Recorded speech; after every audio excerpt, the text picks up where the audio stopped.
Hello, everybody, and welcome back to the Space Jams podcast. I am your fantastic host, Jim Murphy, and today we have a very special guest, a couple of gentlemen from the Naval Research Laboratory. We've had a couple of them on, and it's very exciting. We love to hear about what they're doing in space and all sorts of things, and we're happy to have them on the show today. We'll give a brief introduction. A group of astronomers recently announced they've measured the size of a neutron star, an object on the verge of collapsing into a black hole. They've studied this star using NASA's NICER telescope on the International Space Station. Well, joining us today from that team is team member Paul Ray, Ph.D., to tell us a little bit more. Paul, how are you doing? I am great. Thanks for having me. Yeah, thanks for coming on. We're so excited to have you on. We've been trying to set this up for a couple of weeks now. It's always exciting once we finally meet face to face with wonderful scientists like yourself. I like getting to talk to people that know more than me and know a subject that I know nothing about. It always makes me excited. Now, neutron stars, kind of an awesome topic. And, I know like the basics of neutron stars and stars in general, but, I think, maybe we should talk a little bit more about like your expertise and maybe provide some background on what, you're doing exactly. Sure. Yeah. So we'll just, I guess, background on me. So I'm an astrophysicist here at the Naval Research Laboratory, and I lead a group of other astrophysicists, and our primary focus is the study of these neutron stars. And neutron stars are, like you said, they're on the verge of collapsing to a black hole. They're the most dense form of matter that we know outside of a black hole, that are still in the universe, haven't collapsed down to a singularity. And so they're really exciting, interesting objects, and we study them with a number of different telescopes. The NICER telescope, that was what you just mentioned, but also we study them in gamma rays with Fermi and with radio waves with a number of telescopes on the ground, radio telescopes. And so we put all that together, and our group studies many aspects of these systems. And I guess maybe you wanted to hear also about where I came from. So I have been at the NRL since 1995, when I came as a postdoc, so a long time now. And before that, I got my PhD in physics at Caltech in Pasadena. And prior to that, I was an undergrad in physics at the University of California, Berkeley. And so I've, been doing this for a long time, and we've had a lot of great successes, and it's culminated now with these two spectacular satellites in orbit taking data and providing us with just a lot of fun results to talk about. Yeah, well, from what I hear, you're an extreme underachiever. Right. You should probably get on something like a life goal or something you want to achieve, you got a lot of good stuff in there. We are originally from Pasadena ourselves, that's where this all thing started. So that's kind of cool. Oh, great. Yeah. We've had a couple of NRL people, and we've had a couple of Caltech people, and we look at like exoplanets, and we look at just astronomy in general. So it's been kind of cool. But nice. The space world is very interconnected, which I do love. It is. Now, I'm just going to start off. We're in a tangent already, but you're talking about, you have two satellites that you're looking at. Is that what you're talking about? Yeah. So one is a free-flying satellite, Fermi. It's a gamma ray space telescope, and it's been surveying the sky in the gamma ray band since 2008. And so it's been up a long time now, and it's completely changed what we know about the gamma ray sky. Prior to Fermi, I don't know how many people know about gamma ray astronomy. It's a pretty obscure field, but prior to Fermi, there were only a few hundred known gamma ray sources in the sky, cosmic sources of gamma rays, which are the very highest energy form of electromagnetic radiation of light. So they're extremely high energy light, very difficult to build detectors for them. And they're kind of a particle physics experiment in space. And it's gone from having just those few hundred sources that we knew about from the prior mission called the Compton Gamma Ray Observatory, which ended in 2000, I believe. Yeah. And now we know more than 3,000 gamma ray sources. So we incredibly increased the number of gamma ray sources. And one of the reasons that's interesting is that a large number of those new gamma ray sources turn out to be pulsars that is powered by neutron stars. And so that's led us, studying our group working on the Fermi satellite has led us down this path to discovering lots of new pulsars. And that we want to understand them in all different ways. And one of the ways is to look at the X-ray emission from them, which is another form of electromagnetic waves or light, but that's at lower energies or longer wavelengths.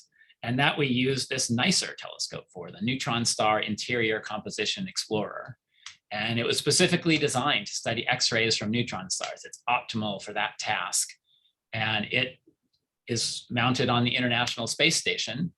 And from that perch, it observes a lot of these neutron stars, and we do a lot of different physics with that instrument. So those are the two space-based instruments that we use the most right now. There's a host of other ones that we call in when we need them. NASA and the European Space Agency have missions. Japan has missions. So we use a lot of different missions that are built by different countries, but the two that we primarily use are Fermi and NICER. That's pretty cool. So just last week we were talking a little bit about the Da Vinci mission to Venus, and we interviewed some people from that team. And we were talking about spectroscopy. Is this in the same realm of spectroscopy? Is this also that, or is this something different? Well, we do spectroscopy in these higher energy bands. The spectroscopy is a little different than it is for the lower energy bands. People are familiar with spectroscopy from, say, a prism or a diffraction grating that spreads the light, into its different constituent wavelengths. In these higher energy bands, X-rays and gamma rays, we don't disperse the light in that way, but we detect each individual photon and we measure each individual photon's energy. So we can construct a spectrum out of many, many photons that we detect and their energies, make a little histogram, and then try to understand, what it is we're seeing in the spectra of these sources. Wow. Yeah, that's incredible. It baffles me that something like a photon, like my brain can't even understand how you get information from that. And I don't know if it ever will. I still need to really look into that. I'm like, this thing is so small and it's almost incalculable, like to the brain. It's like a million. Like I can't even picture what a million things is on the ground or anything. It's the same way. So it's kind of incredible. And so the beauty you're talking about, you're working with, ESA and JAXA both have different missions, kind of like that. They have their own telescopes. Are you working in tandem with the astronauts in the International Space Station, or is this a automated kind of satellite that you can function from the ground? Right. Yeah. So ours is completely automated. We did not make it human rated. Because that requires a whole host of extra safety precautions and things like that. And it wasn't something where it was feasible to make our instrument like human serviceable or anything like that on orbit. So whenever the astronauts come out to do extravehicular activity anywhere near us, we close up and don't move so that we don't end up injuring anybody. But we try to keep the astronauts apprised of what we're doing. They're always very interested to know what science is being done from the space station. So we send weekly updates to them with pictures of what we're doing, graphs and new sources we've discovered and things like that to keep them up to date on what we're doing. Because certainly enabled by what they do, even though we don't directly employ them in using and operating our instrument. Yeah, that's very cool. Yeah, the reliance on the International Space Station, it's such a big part of space right now. There's actually one really cool thing that we're doing, which is that the Japanese operate an instrument on the space station on one other part of the space station called MAXI, which is an X-ray all-sky monitor. So it's just looking at the whole sky and looking for new sources. And they're working on now a connection between MAXI and NICER that uses a laptop on the space station. So the laptop will get the data from MAXI directly, and when something cool goes off in the X-ray sky, can immediately send instructions to NICER to go and point at it with its huge collecting area and characterize it. And so that is a project that's being led by the NICER PI, Keith Gendreau at Goddard, and it's called Oh Man, the on-orbit hookup of MAXI and NICER. And that'll be really cool because it's like taking advantage of the fact that both of these instruments were on the space station, but they were operating totally independently before. And we had to get email from the Japanese to say, hey, go look at something. And we've, set up our observing and go and observe it. But now we'll be able to do that in a really fully automated way. Wow, yeah, that's incredible. And the international cooperation is so big in the space community because there's so much stuff going on, and everybody's got something else up there, and they're all doing something different. And so it's huge, like for the sake of science, that we're all helping each other out. So that's awesome. Now, you got the NICER going on. Is that the only mission that you're working with for NASA, or is there anything else you're doing? Well, no, we've always got things at different stages. Besides these two operating missions, I lead a study for a possible future mission we call STROBE-X. And it's like taking what we've learned from NICER, the technologies that were developed for NICER and for another European mission called LOFT, putting them together and making them like 10 times bigger. And so it'll be like a next generation super X-ray observatory. And what we're waiting for is that's been proposed to the NASA and NSF fund these decadal surveys. I don't know if you've heard of them. There's decadal surveys of astronomy and astrophysics, where every 10 years, the whole community gets together and submits proposals and white papers, and come out with a report that prioritizes what's the critical science to address over the next decade, and what are the instruments that will be able to achieve that, make that possible. And those recommendations are actually set to come out within the next month or two for setting NASA and NSF's priorities over the next decade. And so we're hoping that they prioritize missions like the one that I proposed called STROBE-X. And of course, that's a very, very long process to come up with ideas like that and put them in these 10-year surveys. And so space missions, we always have things at different levels of, in their development process, things that are just ideas like this, or smaller things where you're developing a technology and you might fly it on a small mission or a CubeSat or a small space station mission or something like that, to larger missions like Fermi, that's a $600 million gamma ray space telescope. So we have things at a range of different scales. Very cool, very cool.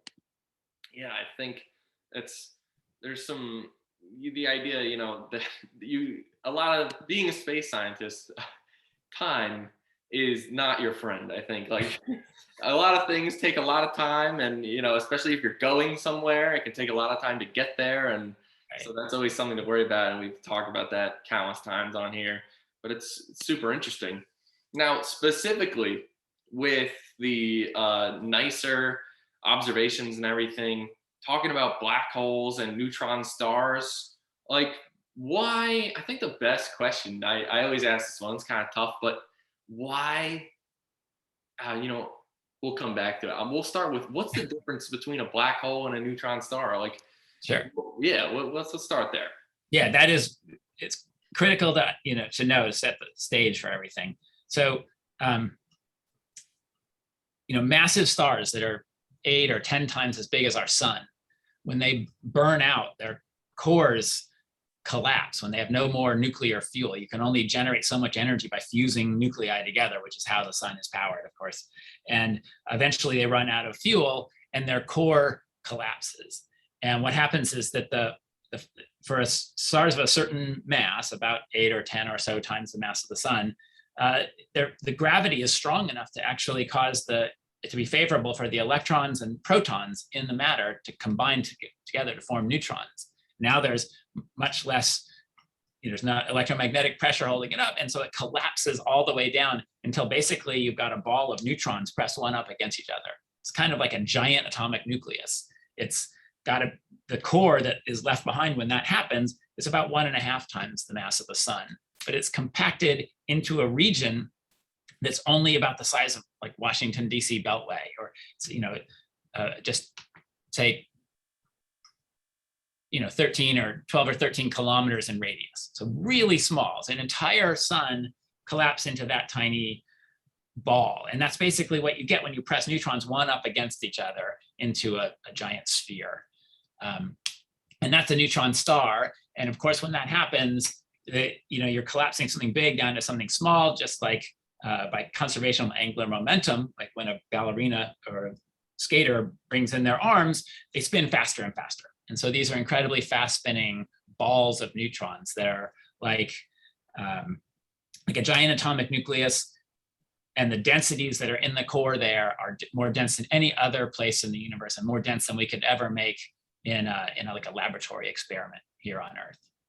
So that's a neutron star. And if the star is even bigger, then the gravity of the mass of all the material is so much that even the pressure of neutron against neutron is not enough to keep the thing from collapsing. And it collapses all the way down to, as far as we understand, a singularity, a point. And it's enshrouded. We can never see what it is because it's enshrouded in an event horizon where not even light can escape. So they're completely dark in the sense that nothing can come out from the inside, which you'd think for someone that observes would be very boring because you never see anything if no light ever comes out. But in fact, they're really dramatic and exciting because they tend, if they're near another star or other gas, they can, that material can spiral into the black hole. And of course, it's got a super deep gravitational well. So the energy is really, really high. And so material spiraling into it releases a ton of energy and makes really big, exciting fireworks in all different wavelengths, but X-rays and gamma rays and radio waves particularly. And so study of black holes is very exciting. They're just not individual isolated black holes, which would be extremely dark. Yeah, well, that's incredible. So that there's kind of those stages of deterioration of a star that goes, and it's specific for each star. Like you kept saying that the stars that were bigger than ours. So what would happen to our star? Like let's just say in the future when she's running out of gas. Yeah, right. So we're in an intermediate kind of state where our sun won't burn all the way to the very highest elements, won't make iron much in the core. And what happens is when it collapses, because it's so much lighter, the electrons and protons don't get pressed together to form neutrons. And so basically you're pressing atom against atom as tightly as you can. And that ends up being a star called a white dwarf, which is bigger than a neutron star. Instead of being the size of a city, it's the size of the whole Earth. So this, you imagine something that's about the mass of our sun, compacted into something the size of the Earth. So indeed very dense, but not nearly as dense as a neutron star. And it's called white dwarf because the ones we see are really, really hot. And so you see these very hot stars that just continue to cool during their lifetime. And they blow off the outer envelope, they form a red giant, and they blow off the outer envelope and leave behind some very pretty astronomical objects like planetary nebulae and things like that. Interesting. So there's the star that goes to the white dwarf that goes to the red giant. And then does that become like a supernova, or is there? No, the supernova is powered when that collapse happens from basically the white dwarf stage to the neutron star stage. So it only happens for the more massive ones because that's a huge amount of energy release when it collapses to a neutron star. And that's what powers most supernovae. Well, there's multiple types of supernovae, I should say, but the core collapse supernovae are powered when something collapses from the white dwarf that's basically at the core of a massive star down to a neutron star. If you're not big enough to collapse down to a neutron star, it never makes a supernova. But white dwarfs are what power classical novae. Gotcha. Okay. Very cool. Very cool. Interesting. Yeah, I think I never really knew the difference between a neutron star and a white dwarf. So that's super helpful. I always kind of thought they're all kind of maybe like a different name for the same thing, but that's super helpful. Right. Yeah. So it's planet size, city size, point size. There you go. White dwarf, neutron star, black hole. I love it. Love it. Yeah. So now the more difficult question is, why are we studying these neutron stars? And also, like, how, why should a regular person care that we're studying them? I think those are kind of the important questions. There's a lot of exciting reasons why we study neutron stars. like I started to say, they have some of the most extreme conditions we can ever make in the universe.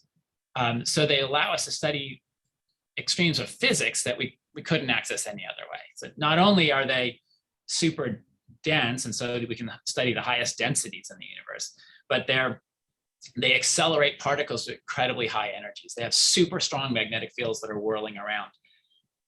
And they're incredibly good clocks. So they're spinning hundreds of times per second in many cases, and they blink. And so if you imagine putting a really precise clock in an orbit around another star, you've got almost exactly what Einstein would have thought of as an experiment for relativity. And so we can use them to test predictions of general relativity by watching these clocks orbiting in the space-time of some other body. And we can see effects that are only predicted in general relativity that are huge. I mean, many of these effects have been observed in the solar system, but they're teeny tiny and very difficult to measure.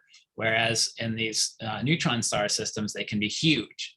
And so we can look for deviations from general relativity to see if we can understand what's going on with gravity at these scales. So those are some of the reasons why you might study them for fundamental physics purposes. But then there's also astronomy. You know, they are a part of the life cycle of stars. They are, you know, members of our galaxy and, you know, affect how the galaxy works. They power super bright gamma ray bursts that we see from across the universe when two neutron stars spiral in together. So they're very important for many different aspects of astronomy. And so they're totally fascinating objects. So we've got physics, we've got astronomy. Why are we doing them at the Naval Research Laboratory? Well, one, of course, the NRL is very interested in basic research. So that's a fundamental thing to have a top-level basic research lab within the Navy, so that we have a you know, talented scientists doing things here. But also, you know, ever since the beginning, the Navy has been very interested in precise timekeeping.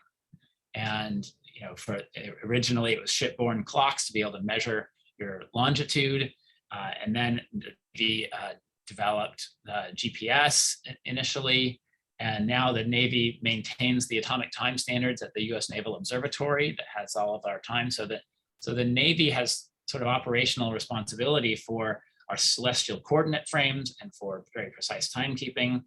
And so we at NRL are looking at these other sources of very precise time. These neutron stars that are spinning hundreds of times per second, they're just a big ball, they're very inert.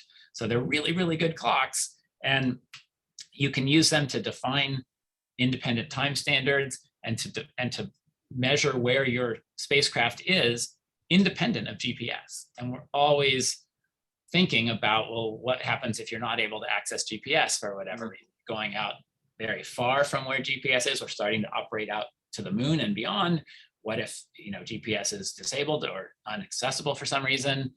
Can we use that? And so one of the cool things we have at NRL is being able to do basic research, but also keeping an eye on what sorts of applications it might have for, you know, for our defense systems.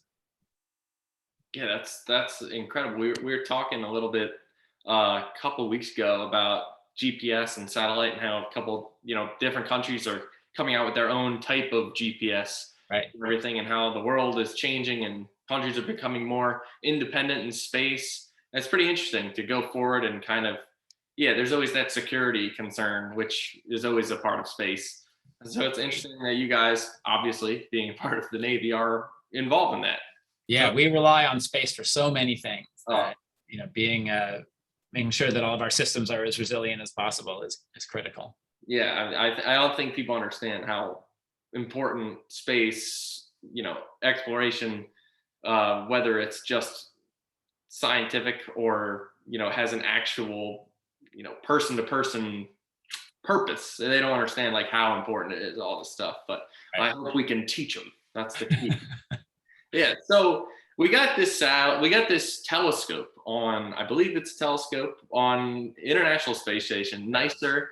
It's a big gamma ray telescope, and it's studying neutron stars. So how do we study these neutron stars? What do they like look like inside? What are they made of? And, you know, let's get into them a little bit more. Sure. Yeah.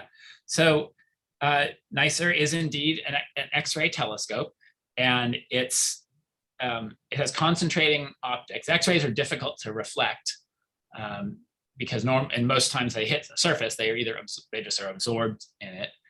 But if you make a mirror, these are gold-plated aluminum mirrors, where the X-rays come in very grazing angle, they can reflect. And so NICER is made up of many of these aluminum foil optics that are nested and concentrate these X-rays down onto a detector. And so what we do is we point all these optics at a particular neutron star we're interested in and collect all those X-rays and try to see what they're telling us about it. And ask, well, what's going on at the core of the neutron star? And the answer is that we don't really know what happens at the core, because they're at twice the density of an atomic nucleus. And the nuclear physics to understand what's going on down there is just not well known. The theory is too difficult. And so there's a number of different theories about what happens down at the core of the neutron star as they're pressed together. Do the neutrons stay solid and just keep being pressed against each other and keep the star from compressing too far? Or is the star more squishy? And that would happen if the neutrons stay to break up into their constituent quarks, or if other exotic particles are formed down at the core. And then the neutron star is more squishy. So we call that a stiffer or a softer equation of state. So how stiff is it? And previously, no one had ever been able to measure with any accuracy the radius of a neutron star, because remember, it's something that's about 13 kilometers in radius, and it's thousands of light years away, or hundreds of light years away at minimum. So it's a really difficult measurement. But with NICER, what we're looking at when we see the X-rays from it are really hot spots on the surface of a neutron star. So there's particles that are accelerated in the magnetosphere, and they come raining down on the poles of the star, just like particles that are in the Earth's magnetosphere rain down on the poles of the Earth and create the aurora. So everyone's familiar, many people are familiar with the aurora. And so that's the kind of thing we're seeing, except that we're seeing the hot spot where that particles raining down is made on the neutron star. And because they're so compact, they don't just emit like a bowling ball that's painted. The photons that are coming off actually bend through space, because the GR is so strong, the gravity is so strong, that the paths are curved, and you can actually see around behind a neutron star, because the light would go and bend down and hit the backside of a neutron star. And so by modeling that effect, we can measure both the radius and the mass of the neutron star, and then tell how squishy it is, because some theorists will have a prediction for a particular model, say, oh, I think if it's 1.8 solar masses, it should be this big. And we can compare our measurement to their theoretical predictions and start to rule out some theories and favor other theories. So that's the kind of measurements that we do with NICER when we're trying to understand what's going on at the core of the neutron star, is really taking very deep observations and trying to model what's going on with the emission coming from these hot spots. That's awesome. The idea that neutron stars are bending space is so cool. I mean, and I think when you try, a lot of people are there's talk about like dark matter now, like what is the space where there's nothing, and people are trying to figure that out. And my answer for everyone right now is simply like, what permeates everything is like gravity. The gravity is kind of the fabric of space and time, and it kind of holds everything together. That's like the best answer I can give them right now. And they always use the example of, you have like a sheet, and you put a big heavy, like a bowling ball in it, and you toss stuff around, and you can show orbits and things. But I love that, and it's so hard to conceptualize, but it's like an awesome human experiment just to think about it a little bit and try to wrap your head around it. Indeed, yeah, and that is a good analog of it. That's sort of, you take your two-dimensional sheet and distort it by putting weights on it, and then it curves like that. And the way I always like to think about it is, I think Wheeler said it was that space matter tells space how to curve, and space tells matter how to move. And so you put all that together, and you've got this coherent theory of mass bending space-time, and then space-time causing matter to making gravity. And right now we can't really put that together into one theory that explains gravity and quantum mechanics. So what goes, the stuff that's happening at the core of the neutron star, whatever, doesn't match with our theory of gravity because we haven't been able to make a quantum theory of gravity. And so that's something that we're looking out for the future, as theorists try to figure out what is the right theory of everything. That's, the questions that aren't answered are always the most fun to contemplate. And that's what keeps people like you getting into space. Right. Questions that you can't answer. It's like, how the hell am I going to figure this out? And that's the beauty of it. And I can't wait I love when those things come out. Super cool. So what's next? What's nicer looking at right now? Like, if you look up in the sky as a regular person, can you see neutron stars? Can you see little dots up there? What's nicer looking at, and what's it going to look at in the future? Yeah, nicer is great in that it's extremely flexible in what it can observe and how it can reprogram its thing. So so it observes a number of different sources every day. Most of them are neutron star sources. Some are black holes, sometimes other things like stars that are active in X-rays or things like that. But right now they're following some really a new magnetar that was discovered. These are neutron stars that have super strong magnetic fields, like 100 times stronger than what we typically find in pulsars. They're following up a bunch of different sources, and most of these neutron stars are not visible in the night sky. They're interesting objects because they're so energetic. They make these X-rays and gamma rays, and the particles that emit those X-rays and gamma rays make radio waves, but they're very tiny and they don't make very much light, optical light. So we don't normally see them in the band that our eyes can see. A few of them have stars as companions. If they're in a binary system around a star, you can see the star. But generally, they're not something that you can see with optical telescopes or with your eye. And that's why the study of them wasn't really possible until we could get to space. Yeah. So, the first neutron stars were discovered by the first rockets that had X-ray detectors on them. Some of those were captured V2 rockets from the Germans back in the 50s, and people using them for science instead of for war. And NRL was involved in a lot of those early research of flying sounding rockets with Geiger counters on them effectively at the beginning to see what was out there. And they found the first neutron star, which is still the brightest source known in the sky, called SCO X1. Yeah, wow. That's great. I mean, the captured V2 being used to figure the stuff out is like poetic justice for the Earth. I don't know who said it. It might have been Von Braun. He said the rocket performed perfectly. It just landed on the wrong planet. And that's pretty cool. I love that stuff. So, after this is over and people are now hyped up on, neutron stars and they want to learn more, where can they go to figure out some more stuff about neutron stars? Yeah, NICER has a great webpage. It has a lot of things I would encourage people to check out because you can see videos that kind of illustrate those points, and you can even see what NICER is doing now, and in real time, and there's videos of it operating on the space station, which is cool. So that's at nasa.gov/NICER. Super easy URL, just nasa.gov/NICER. And then also on Twitter, NASA posts a lot of our interesting science results on this @NASA Universe. If you just follow that on Twitter, that's good. And find your favorite science podcast to listen to, and you'll hear about it. We're always trying to get the word out, but I'm glad if people are excited to follow up. There we go. Yeah. All right. Good stuff. Great. All right. Now we've gotten through NICER, and we've gotten through black holes and neutron stars, whatever. Who cares? Okay. But you, my friend, we're going to get more into you. And one of the questions is, we love knowing about this stuff. Did you always know you wanted to get into astrophysics? Did you always know you wanted to be a scientist? How'd you get where you are today? Right. Yeah, it's interesting. I didn't know I wanted to do astrophysics. I guess I always knew I wanted to do something in science. My dad was a biologist at UCLA, and so you have to rebel somehow. So I never took any biology courses. So I rebelled by going into physics, and I was on a track to do physics and did physics undergrad. And I thought I would do particle physics. Actually, was what I was kind of aiming towards. When I got to grad school, I was interested in doing very highly computationally intensive stuff because I really liked computer science. And so I was looking for an application of computing, and back then they were doing very computationally intensive calculations of quantum chromodynamics, and I thought I would do something like that.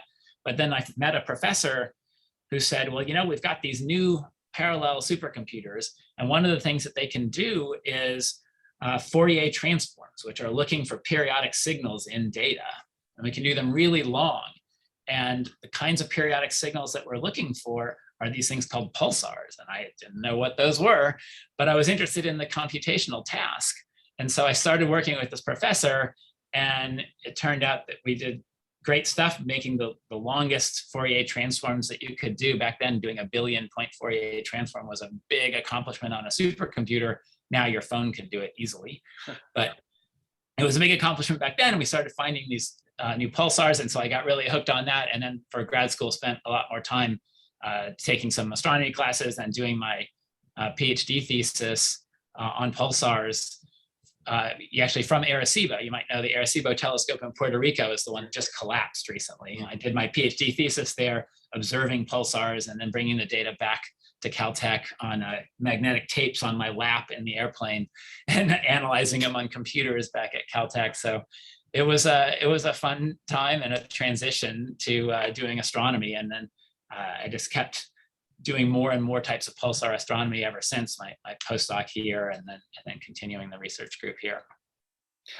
That's awesome. Yeah, the Arecibo, we were talking about that. That was kind of a shock, although people knew that, the funding was getting lower and lower. Right. And it was getting old. And I know they're trying to set up maybe a new radio telescope, like a bigger one or something somewhere, or they're talking about maybe doing one on the moon.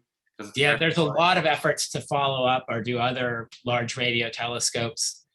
There's people that want to use the site that Arecibo was for more radio astronomy because it's an important site, and it's really important to the people of Puerto Rico who we relied on and made great friends with down there at Arecibo.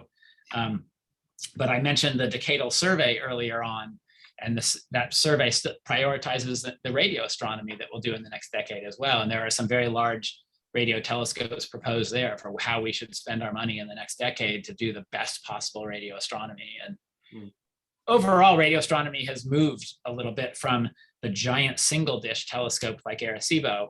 Technology has changed, and now the trend is to do large numbers of smaller telescopes because they're much easier to mass manufacture, and the computing power that we have is sophisticated enough that we can combine the signals together and make the effect of a very large dish with other benefits and not necessarily have to make a really large dish. But you might have heard the Chinese are taking a different tack, and they built an even larger version of an Arecibo type telescope called FAST. And China's 500 meters across, whereas Arecibo was 305 meters across.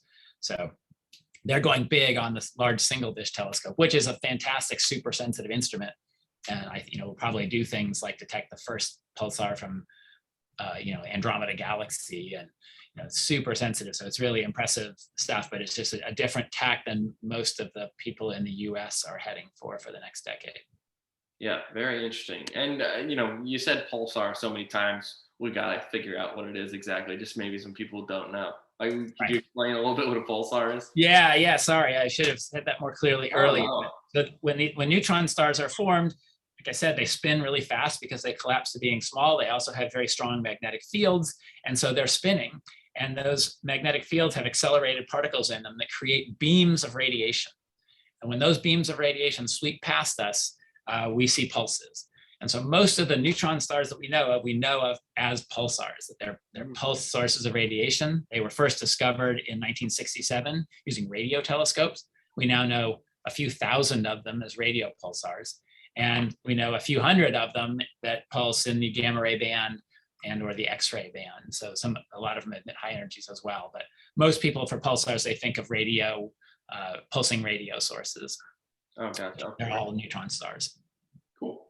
Nice. All right, there you go. So neutron stars, a lot of the times being pulsars, helpful. Yeah. We're breaking it down here a little bit. Yeah, right. Sorry, there's this whole zoology of all the different names for these things, but oh no, yeah, that's the fun part. I think people like to get it all down and have it said to them.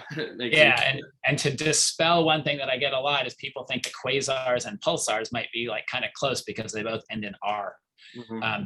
Not at all. Pulsars are, neutron stars here nearby in our galaxy. Quasars are supermassive black holes all the way on the other side of the universe that are super strong sources of radiation, but they're totally, totally different. No real relation of them at all. Wow, there you go. All right. The yeah, there's a bunch of different stuff in space. Gosh, they're all, but it's nice to have someone to tell you what is what, and you're doing research and you're like, I'm not sure if I got this completely. It's nice to have some reassurance, so that's good. Yeah. Well, the other thing, you're our third guest from the US Naval Research Laboratory that we've had on the show, and we love having the people from there. They're great. They're always wonderful and help us out, and they make me look good. So that's always good. How is it like working there, and how did you start working there? Yeah, I mean, NRL is great. I started there right out of grad school as a postdoc. And so we have a really good postdoc program here. If anyone is interested, come to work. And you get to meet people at the lab and see whether the lab is a good fit for you. And then at the end of my postdoc, I got hired on as a research astrophysicist. And it's different than a lot of my colleagues. Most of the people we work with are at universities, of course. Most astronomers work at universities, are professors. It's different because my job is effectively 100% research. I don't have any teaching responsibilities or anything like that. So it's exciting. We do a lot of research. We have a lot of good facilities. We have a cluster here of people that are experts in all different things. If I need a space technology expertise, we have a whole Naval Center for Space Technology here. And so we have access to a lot of resources, and some resources that our university colleagues don't have access to. The DoD flies the Space Test Program to allow us to fly instruments that other people wouldn't be able to access. And we have computing resources that are DoD resources and things like that. So we bring a little bit different set of things to the overall basic research game. And of course, we are always looking out for those interesting applications. And sometimes we get funding from the agencies that are thinking, hey, that technology might work for us. Our group develops detectors, these X-ray detectors, and people in our group flew many satellites in the early days, and things happen. Like one of our early satellites that was observing the sun from space found radiation increases every once in a while, and it was determined that those were actually from a Soviet nuclear reactor that was flying in space. And I was like, wow, that's pretty exciting. So a lot of the same detectors that we use end up being useful for other things, like because we're sensitive to nuclear radiation and various things like that. And so the pretty interesting stories. You can read about that one, and there's a Science magazine article on that. This was back in the 80s, I guess. Now it's a long time ago, but yeah. So we have slightly different priorities and slightly different goals than our university colleagues, but we both work really, really well together. Awesome. Yeah, no, that's great stuff, and I love the different applications. It's always good to be a Swiss Army people. It's always good, or Swiss Army objects, really, figuring out different things. That's awesome. Now, we just got two more questions for you. There are classics. Are you a science fiction guy yourself? Books, movies, anything? I do enjoy science fiction, especially as a young person. I was really into like the kind of hard science fiction stuff. There was a book by Robert Forward called Neutron Star, which captured my attention as a kid. Long before I ever knew I would do anything related to neutron stars, but they had worked out the sort of a physics realistic civilization evolving on the surface of a neutron star and stuff like that. Yeah, so that was fun. I read a lot of Larry Niven, who wrote Ring World and stuff, which was kind of a version of a Dyson sphere around stars. And so I was interested in, and more recently it was fun to read like The Martian. Classic. That's everyone's. So, it's just fun, like solving problems, getting stuff done, using science. Yep. So I enjoyed those kind of things for awesome. sure. Yeah, well, we've got the Martian before from a Naval Research Laboratory guy as well. Oh, We haven't gotten the other ones, and I think you're the first person to mention Dyson Sphere on the podcast. So that's pretty cool. So that's awesome. And that's great. Now, the last question: how do we get the younger generation excited about space? Is it through answering, difficult questions? Is it through science fiction? Is it through just seeing, getting people to see some things up in the sky? How do you think we should be doing that? yeah, I think, capturing their imagination is exciting, and science fiction is definitely a way to do that. Fun books and movies. Um, and I also think that people just need to understand science and not be fearful of it.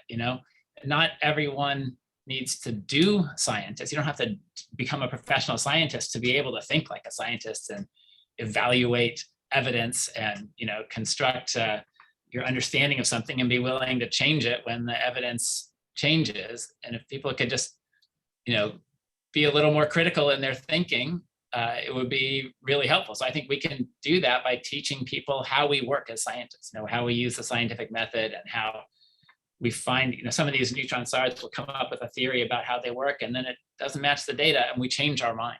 And so teaching people how to apply the scientific method, and then everybody can think like a scientist, would definitely be valuable. Fantastic. Yeah, firsthand experience. Science is terrifying. I'm like, I don't even know what's going on. And then once you start getting some concepts down, and then math comes into like, Right. and I'm like, oh gosh, there's so much we got to understand. But yeah, no, I think that's awesome. I like the emphasis on the scientific method. I think that's big, just for disseminating all kinds of information just in your Right. everyday life. So that's really good. Yeah, that's awesome. Well, we're running out of time here, but that was kind of all the questions we had for you. But we got to say thank you so much for coming on and teaching us a little bit about neutron stars, and saying the word Dyson sphere, different things like that. But it's been such a pleasure having you on. You got any words of wisdom to leave us with? No pressure. Gosh, it was my pleasure to be on. It was great. And no, just keep on being curious and asking questions about science, and we'll always do the best we can to answer. There you go. Well, there you go, everybody. Everybody, please excuse my wrinkled shirt, and I hope everyone enjoyed having Paul, and if you can also see other Paul on the show today. If also follow us on Instagram at Space Jams, and if you're hearing this, you're either listening to it on Spotify or watching it on YouTube, so you already know where it's at. Ask us more questions. We love to answer questions, and we can find people that can answer the questions. I love trying to field them myself. It gives me something to research, gives me something to do. Paul, thanks so much for coming on. Thanks a lot. It was great. And everybody, just remember to keep looking up.